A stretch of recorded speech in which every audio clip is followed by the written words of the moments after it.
Assalamualaikum warahmatullahi wabarakatuh. Alhamdulillah, wassalatu wassalamu ala rasulillah wa ala alihi wa sahbihi wa mawala. Rabbi syrah li sadri wa yassir li amri wahlul uqdatan min lisani yafqahu qawli. Rabbi zidni ilman warzuqni fahman. Kaum muslimin dan muslimat yang dirahmati oleh Allah Subhanahu wa ta'ala. Ketika bulan Ramadan, bahkan sebelum bulan Ramadan datang, mendekati bulan Ramadan, iklan yang paling banyak muncul di televisi adalah iklan minuman dan makanan. Pihak televisi tidak membuat iklan sesuka hati, melainkan mereka sudah membuat survei serta penelitian apa yang paling banyak diminati oleh kaum muslimin ketika bulan Ramadan. Maka bisa kita simpulkan bahwa faktanya memang kaum muslimin ketika bulan Ramadan berlomba-lomba membuat kreasi makanan serta minuman.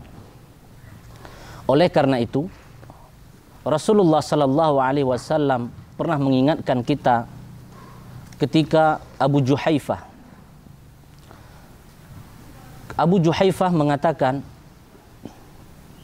akaltu lahman kathiran wa tharidan. Aku makan daging yang banyak lagi lezat. Faji'tu wa qa'adtu hiyalan Nabi sallallahu alaihi wasallam. Lalu aku datang dan duduk bersama Nabi sallallahu alaihi wasallam. Faja'altu atajashya, maka aku mengeluarkan banyak suara sendawa. Sendawa kalau bahasa Aceh disebut dengan keluar angin, begitu. Maka Rasulullah sallallahu alaihi wasallam mengingatkan, aqsir min jusyaika, kurangi sendawamu itu. Fa inna aktsaran nasi syab'an fid dunya atwaluhum jau'an yaumal qiyamah. Sesungguhnya manusia yang paling kenyang di muka bumi, dia akan merasakan kelaparan yang paling lama nanti di akhirat. Kaum muslimin dan muslimat yang dirahmati oleh Allah Subhanahu wa taala. Sufyan Ats-Tsauri juga pernah mengatakan, in aradta an yasihha jismuka wa yaqilla naumuka fa aqlil minal akli. Jika Anda ingin badan Anda sehat dan Anda ingin tidak banyak tidur, maka kurangilah makan Anda. Maka jika kita banyak makan, maka efeknya adalah kita akan banyak tidur dan badan kita kurang sehat. Kaum muslimin dan muslimat yang dirahmati oleh Allah Subhanahu wa taala. Dan yang terakhir adalah Al-Hasan Al-Basri pernah mengatakan, laqad adraktu aqwaman in kana ahaduhum liya'kula ghadaan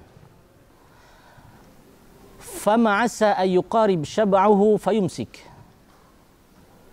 Orang-orang terdahulu, orang-orang yang saleh, salafus saleh, dulu ketika mereka datang dan pergi untuk makan, maka ketika mereka mendekati kenyang, hampir kenyang, maka mereka tahan, mereka cukupkan makanannya.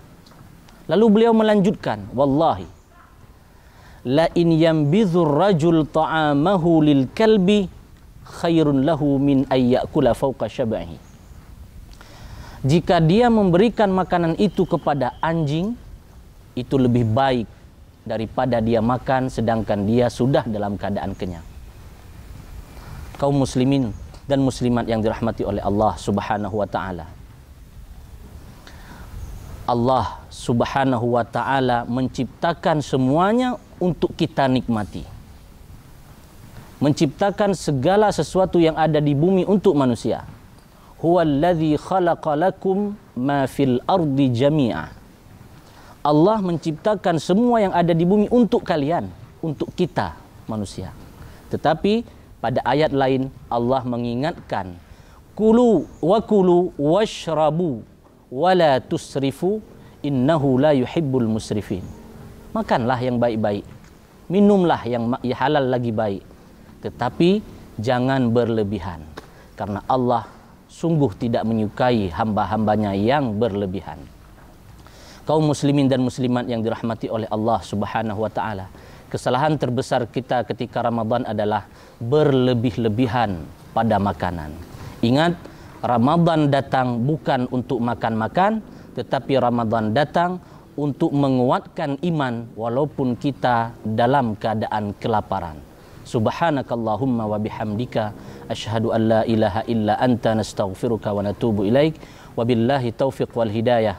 Wassalamu alaikum warahmatullahi wabarakatuh.